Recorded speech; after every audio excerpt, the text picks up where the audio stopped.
Well, welcome everybody. It's my pleasure to introduce Jacie Green. Um, I've known Jacie Green for maybe 15 years, maybe more. And when I first met her, I don't know where you were in the aging studies program. Maybe you had finished or you were still there, but you worked with a group of graduate students and myself on a project interviewing older adults. And so it was clear that Jacie was very competent and had high energy, and that made her very valuable to the project.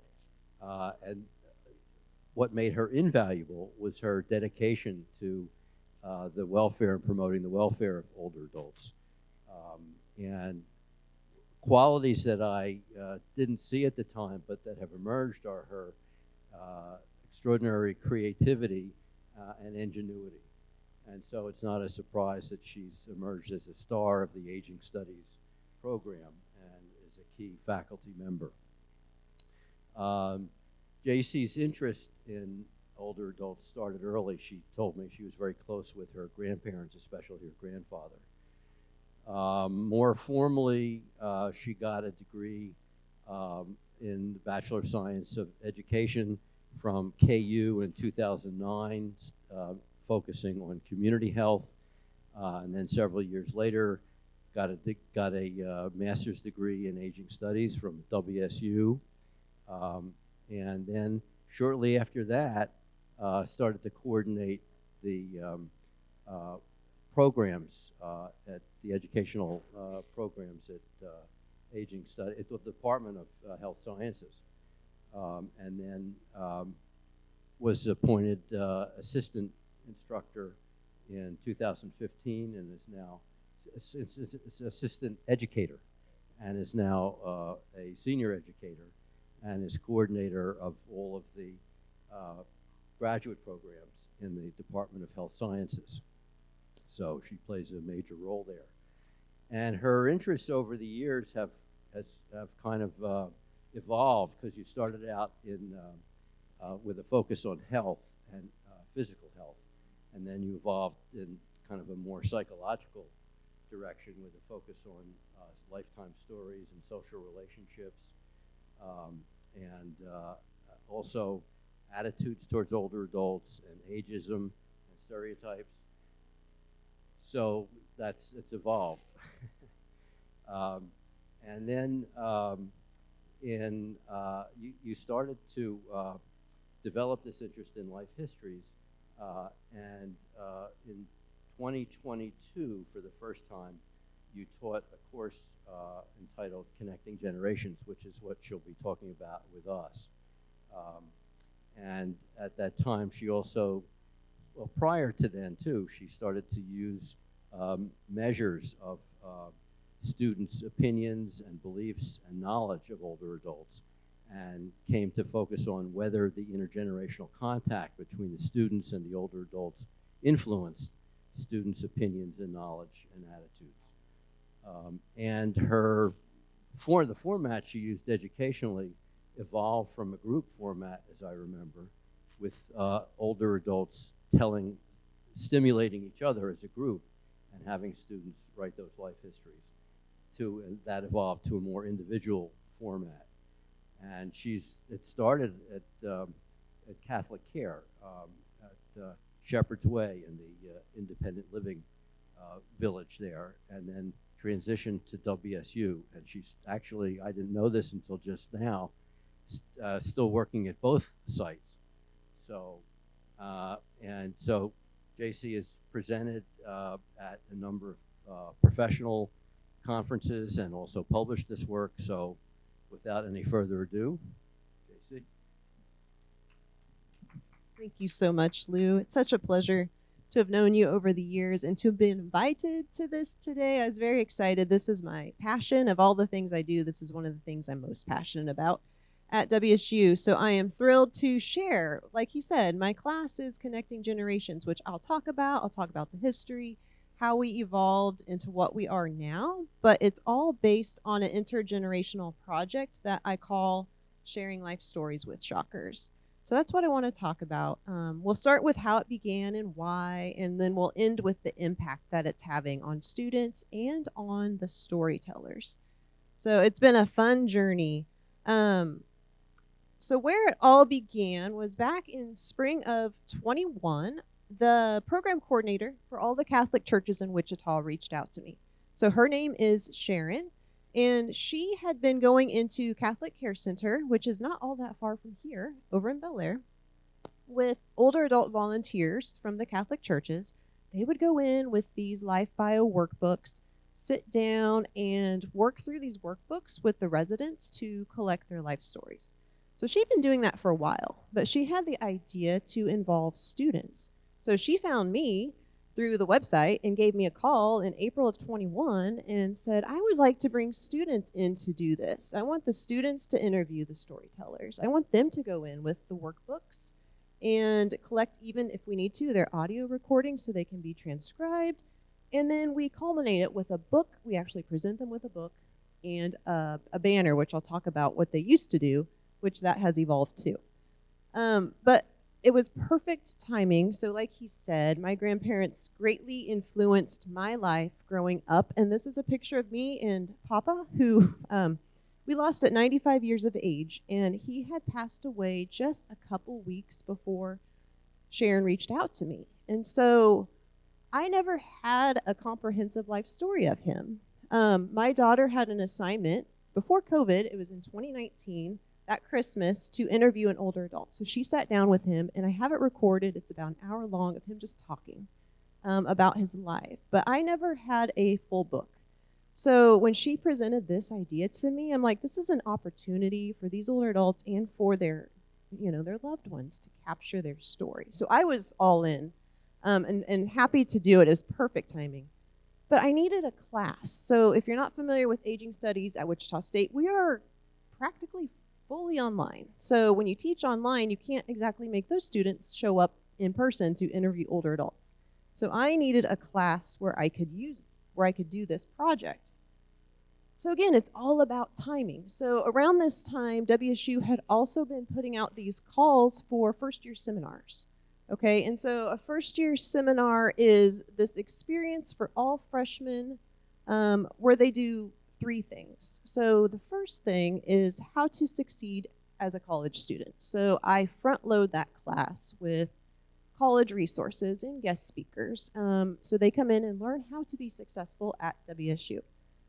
The other part of a first year seminar is where they gave faculty some liberty to do something that you're passionate about. So teach them something you want to teach them about. So obviously for me, that was aging studies, that was older adults.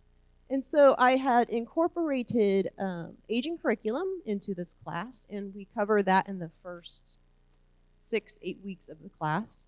And we use this book called Connecting Generations. Not gonna lie, that's where I got my name, the idea for the name of the class, because it goes through all of the generations.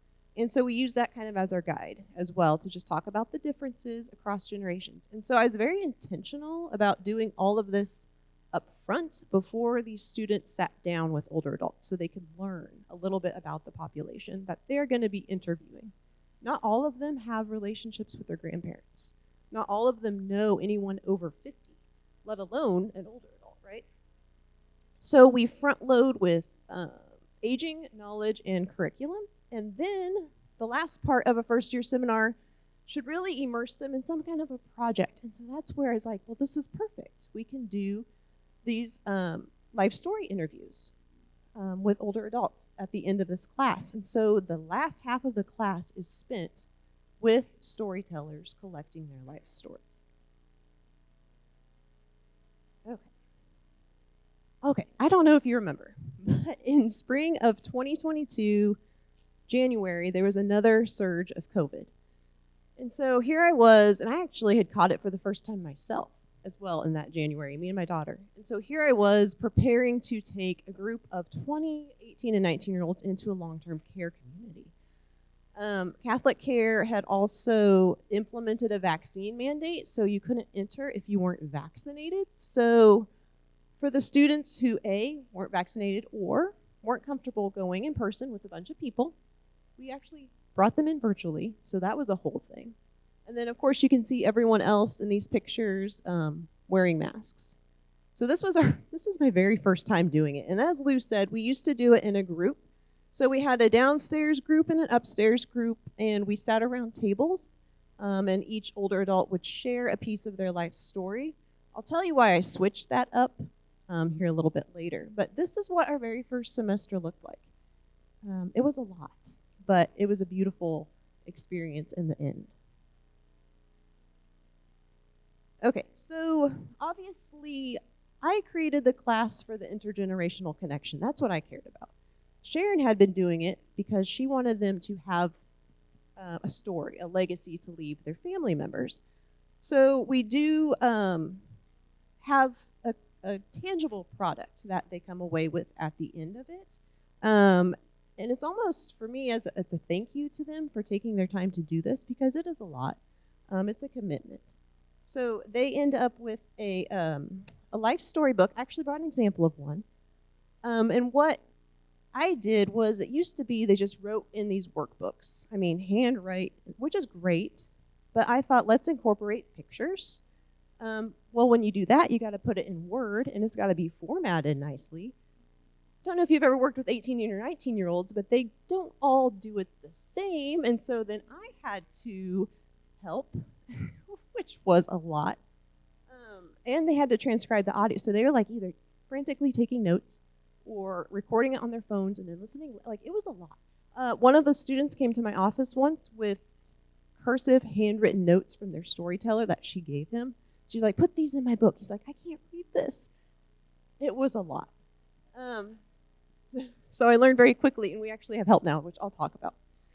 So they all come away with this beautiful book and a banner. So these banners are printed by Shocker Printing, 20 by 30. I brought an example of that today too. But what's cool is what Sharon used to do was a poster board and cut and paste. You know, think of like elementary school project. Like, that's what I did in elementary school, which is also great. Like, they still had that.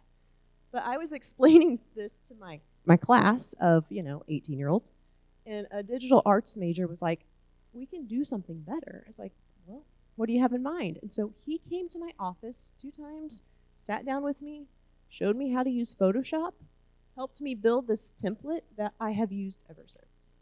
So that in itself, I mean, I'm a millennial, I was not familiar with Photoshop. He helped me with that. A student taught me that. So that in itself was an intergenerational experience that I will never forget. He was such a good student. So then we get to celebrate.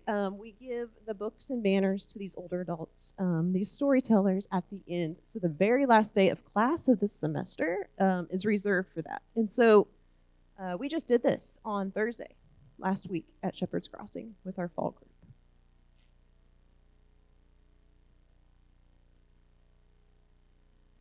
Okay, so here's a little timeline.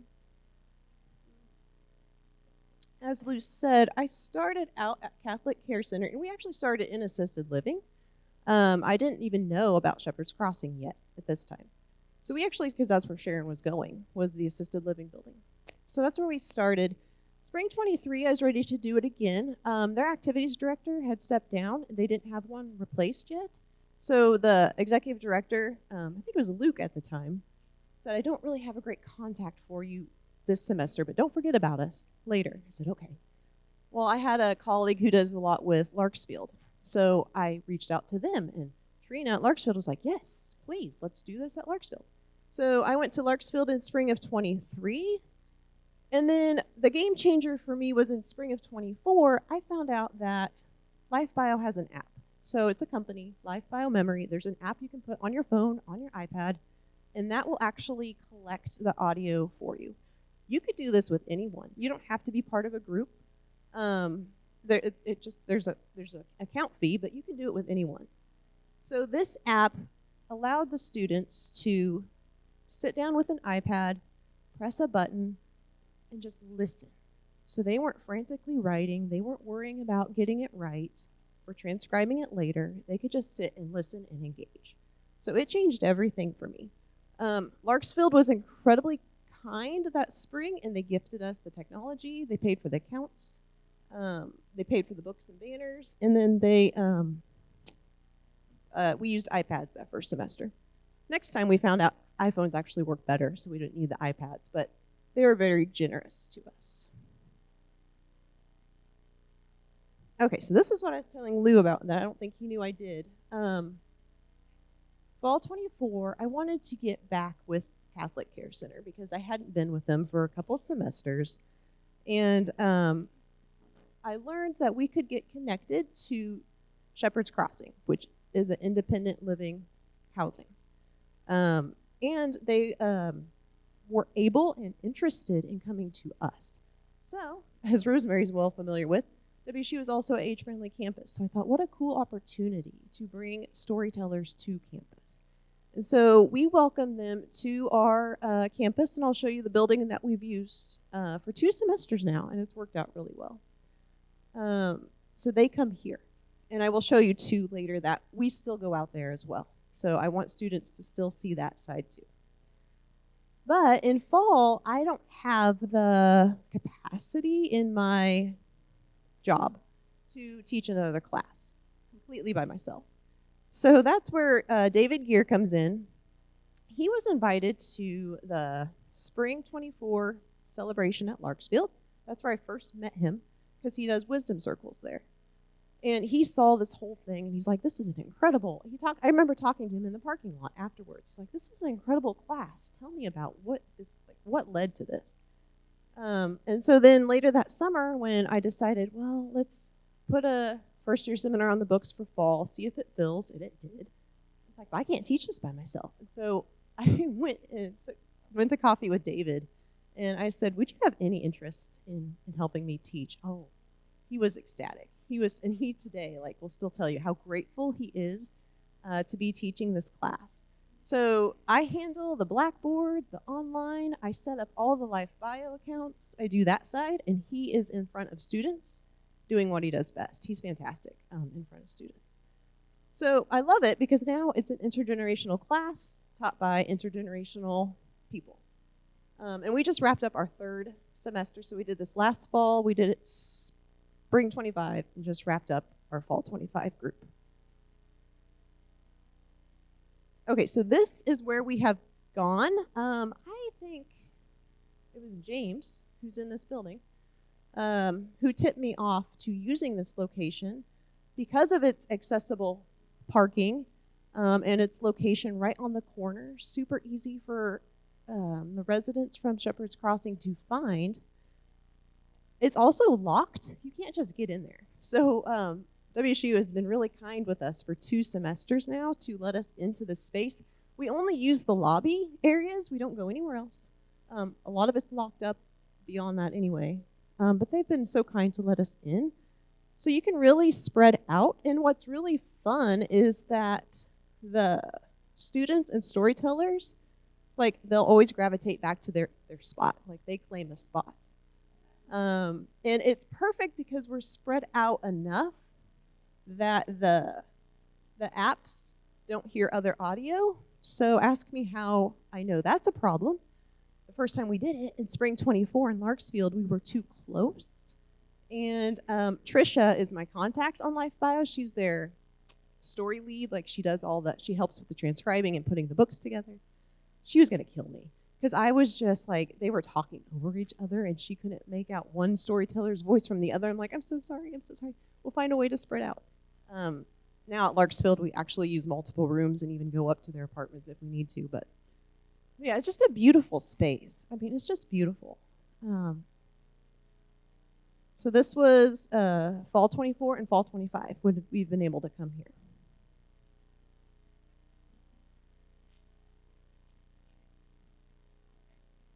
But like I said, I do like to have students also go to their space. So we still do group sessions. I'll have you know, I didn't give that up entirely because there is something special about hearing everyone's story.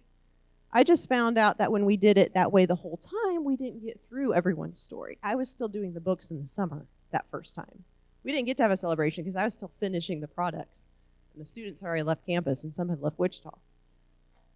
But it's important to still do groups. So we bring the students out to Shepherd's Crossing, which, you know, it's super close. Proximity is important. Larksfield, Shepherd's Crossing, both are really close to campus because we're asking students to drive there for that hour that they have class. So we still hold groups. What's really fun too is if there's at least 2 partners, 2 students with an older adult there and present, we'll let them go to their house if they want to. So they'll go off to their house, take pictures. I mean, we're very careful. We want them to be protected so no one goes by themselves. But so then they get to really see what it's like there at Shepherd's Crossing. So this is just an example of one of our group sessions. So fun. So fun. Okay, so how does it work? What is the logistics behind the experience? So we actually have both students and storytellers complete an About Me information page. So we intentionally try to match them based on the storyteller's former career and that student's current major or interests. We also look at hobbies. What do they like to do? Music. Oh, it was great this semester. We had music majors with, you might even know him. I'll have to talk to you. He was a clarinet, and he was a professor here. Amazing clarinet player. So we intentionally try to pair them up based on interest. And that has made it so much easier for students to feel comfortable and for the storytellers to feel comfortable. Right away, they find something that they can connect with. They realize right away we're not that different. We both like this. We both do this. That's made all the difference. I didn't start out doing that the first couple times. It took me a couple semesters to realize we should be matching them better. So what we do is we're with them for 6 hours, 6 total hours. So we go twice a week for 3 weeks with the app open, with actually recording the app. And that's really extensive. So Tricia at Life Bio, they will tell you we're one of the only universities that do this, let alone do it this long and to this extent. What they're used to is staff in nursing homes, long-term care, going into resident rooms and doing this, but for an hour or 2 hours. So that's why I overwhelm Tricia when I send her 12 stories and she's trying to edit 12, because they do this across the country. It's not just us, it's everywhere. And they're a pretty small company. So we get a lot of time with the app open, listening to stories. And what's really cool, the app has 38 Start Here questions. It starts with, tell me about your hometown and where you were born, and progresses. So it goes through childhood, tell about your parents, your grandparents, your siblings, where'd you go to school? So it starts with childhood and then it progresses. Tell me about your education. Did you go to college? What was your first job? And then it gets into family life, marriage. If you're a veteran, you get to talk about being a veteran or your military experience, all the way down. And there's questions on, your favorites, what's your favorite food? What's a favorite holiday memory? It's endless. But if we can get through the first 38 questions, that alone makes a good book. And then there's, 20 topics areas in the app. So if a student and their storyteller gets through these questions, they have more they want to talk about, they can go into the app into a topics area and talk more about that niece or that nephew or that memory or that vacation. It's endless. Some students and their storytellers don't even get through the 38 in the 6 hours we have. Some storytellers talk more than others. Some, it's hard to get enough information out of them. But it's a beautiful process, and it works really well. What's also happening while we do this are edits. So the Life Bio team is taking everything they hear, putting it in that document that I used to have to do. Oh my gosh. And also we can upload the pictures right there by the questions. And so they put those pictures in the document too. And Tricia sends me back the books that she has edited or she has put together. I get them to the students group and the storyteller. They sit down, they work on edits. It's just back and forth. So it's a lot. It is a lot. And then as Life Bio is finishing up and putting their final touches on the books, we do group sessions. So we have time where we just go around and share what we've learned from each other over the past 3 weeks. I need to update this. This is from I actually did a presentation earlier this fall, but we've had 103 students take this class. Add 25, we had a full class this fall. And we've had 45 storytellers at 12, because I did 12 this fall, which was 2 more than Trisha wanted me to do, but I said they just want, like, I have a waiting list for next, like, we come back every fall, I have a waiting list for next fall. I'm like, oh my gosh. It's just, I could do 100 of them if I had the capacity. Okay, so like Lou said, I do have an interest in is there any impact here? Now, my colleague, Dr. Nikki Rogers, is the statistical guru, so she would sit here and tell you all about how all of this works. I'm going to give you an overview, but we do a pre and post survey. So we are measuring students' attitudes and expectations of aging and older adults. We are measuring how they describe older adults. Does that change from day one to the end? So they write down 5 adjectives about aging or older adults on day one, and then they do it again at the end of the semester. Are those changing? Is that making a difference? And how do they define old numerically? So they write down a number, day one, and then at the end. And we are seeing statistical differences. Student expectations of aging. We are seeing physical health expectations increase. So what the student thinks physically that they will be as they age, they're having a better expectation of that. Cognitive function as well is a measure that we're seeing increase. Mental health is the one that has not changed of these subscales. That's also the one that they entered with the highest expectation of to begin with. So take that for what it's worth. So we are seeing expectations, and we use expectations regarding aging scale. It's a 12-question scale. It's like on a Likert scale for that one. And then we do attitudes toward aging as well. This is from a attitudes towards aging scale, psychological growth subscale that was modified for younger adults. But we do see that there are more positive responses to 4 of the 7 statements from pre to post. As people grow older, they're better able to cope with life. There are many pleasant things about growing older. People become more accepting of themselves as they grow older. And it's very important for older people to pass on the benefits of their experiences. All of those are improving from day one to the end.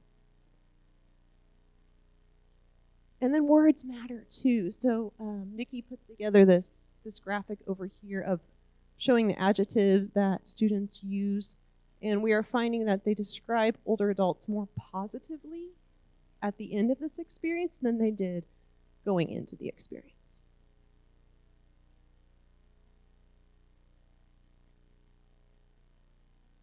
Okay, so then what is old? This is a great question to ask. You'd be just shocked at some of the numbers you get, 50s, 55, 60. We show that it changes. What they put from day one increases 10 years to post. So that's a start, right? Like they define old as being older than they thought when they entered the class.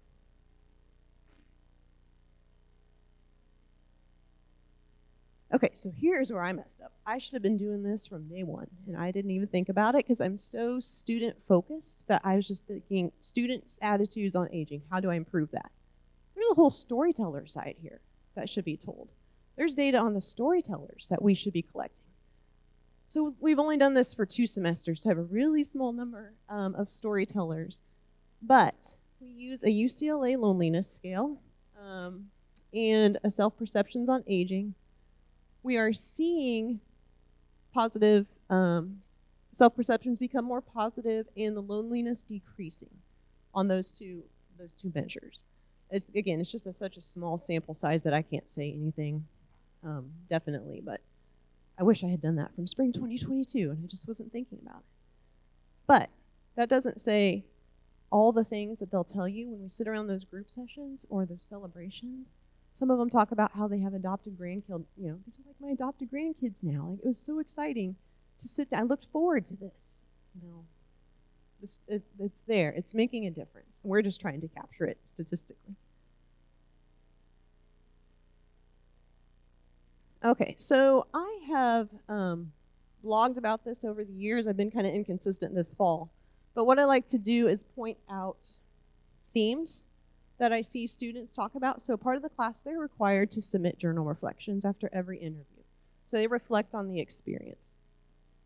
And part of the theme that comes through every time is how the stereotypes that students held going into this experience start to vanish. Like, they realize those stereotypes weren't true after they've been engaging with older adults and hearing these stories. Students also speak to the knowledge that they are gaining from these storytellers, and how that's challenging what they thought they knew about aging and what they thought they knew about older adults. And that they are starting to appreciate them for the person that they are versus the limitations that they always thought came with aging. It's amazing. Like, every semester, journal reflection after journal reflection, these same themes show up. It really is making a difference in combating ageism, which is my passion.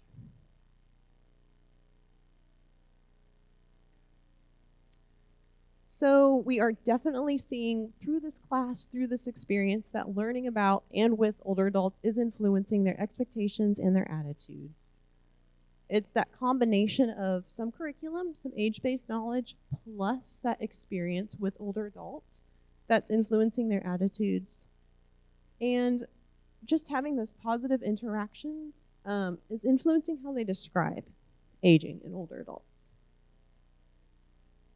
And I'm going to share, I think this will work, a video that I put together for a conference a couple years ago. I need to update it even more. I just updated it in spring. That kind of takes an inside look at what this looks like.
it's a joy. It's such a joy to me to teach this class and to be able to do this. It costs money, so the apps cost money, the production costs money. If anyone's familiar with the Grumpy Old Men organization in town, I gave a presentation to them a couple of years ago. David Gear connected me to Doug Stark, and we presented to him this idea, what we do, and so they gave us money. They gave us a grant that's in the foundation that allows us to do this for hopefully a few years. It'll run out eventually, but I'm using it right now. And it allows us to not charge the storytellers, even though Larksfield, I think, would step up and help too if I get to that point. But so that's what allows me to do all these beautiful books and banners that Shocker Printing, they love it. Like the first time I did this, Bethany was like, "What is this for?" I was like, "These are so cool." So now they read them. Every time and she'll actually catch typos. Like she caught a typo on a banner this fall for me. I'm like, "Thank you." We look at them 500 times.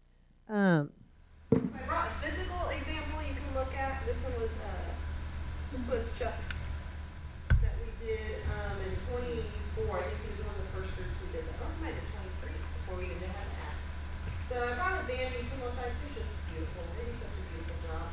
Larksfield and Shepherd's Crossing will hang them and kind of do like a, learn about your story, learn about your residence kind of hallway.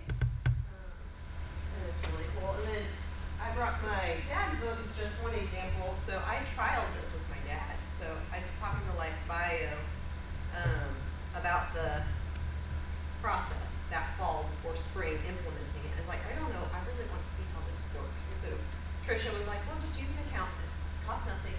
Well, she's free for you to use, just try it. So I sat down with my dad for 6 hours, 1 hour. I said, we're gonna do this just like my class. We got 1 hour for 6 times. And we got this beautiful book produced that, I gifted them to my dad and my brother at Christmas. So this isn't the point, this is a nice, thank you for doing this, but the contact both ways and the benefit across generations, that's the point. That's why we're there. So this is just a nice little extra. So I'm open to questions if anyone has questions. Okay, this is awesome. Moving into a different realm, would you see an application like this between current students and we retirees? Why not? I mean, how could that, that would be, we have retirees that, we may not live in an assisted living center, but we have retirees that have these life stories and have a passion for working with students still and having a connection with students. How might that work? That's a great idea. It's a fantastic idea.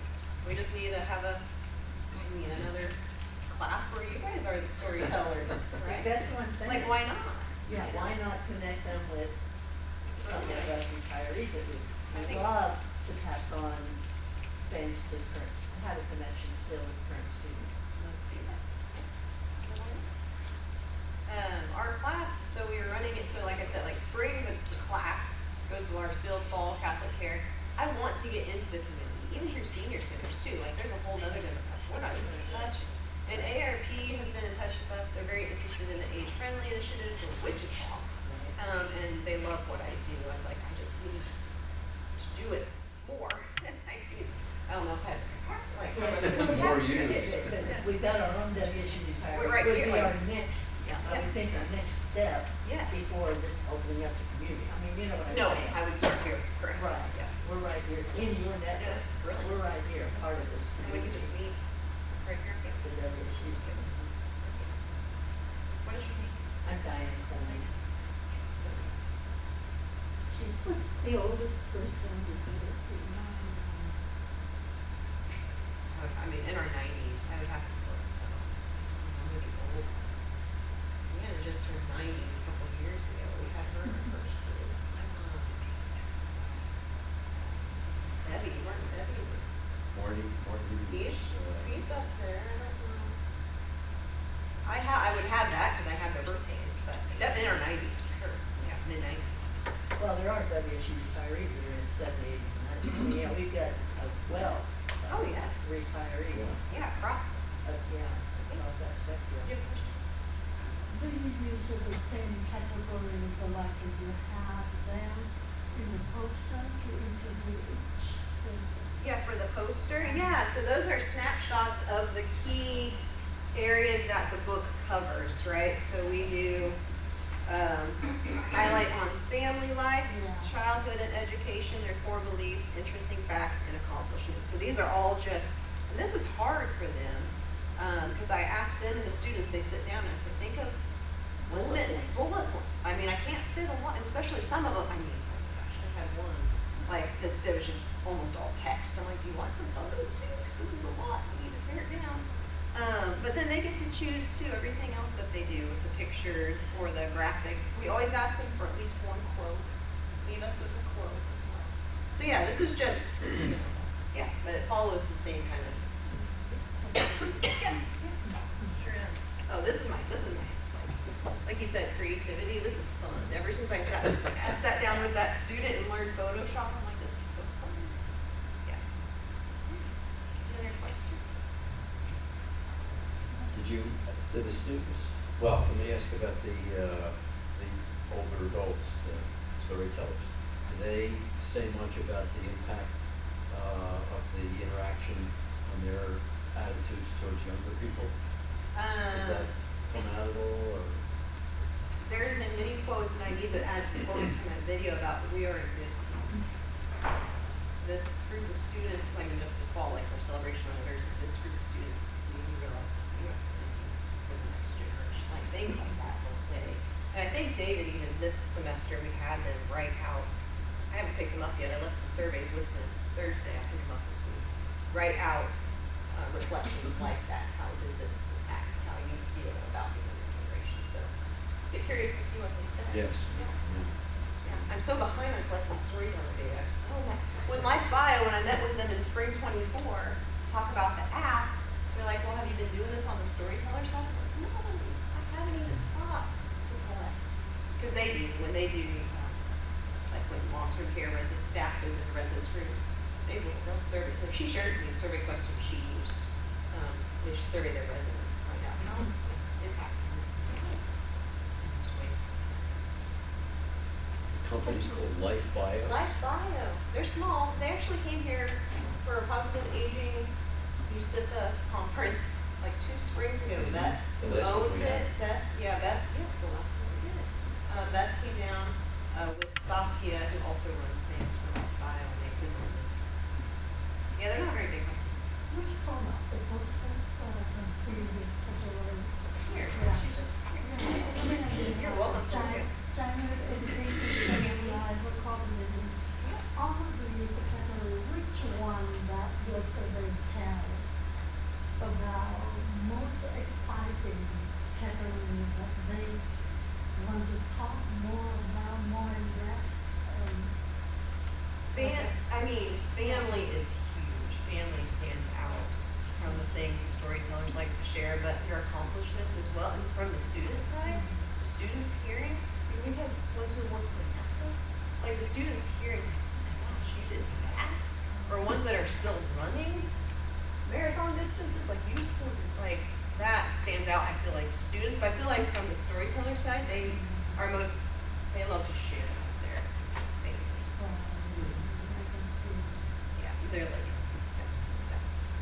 Yeah. It's a little different for all of them. I mean, some of them put more emphasis on their education and their career accomplishments, and others put more on their family. Some were stay-at-home moms that didn't work, so they really speak to their volunteering they did for school, their kids' schooling. Yeah, it's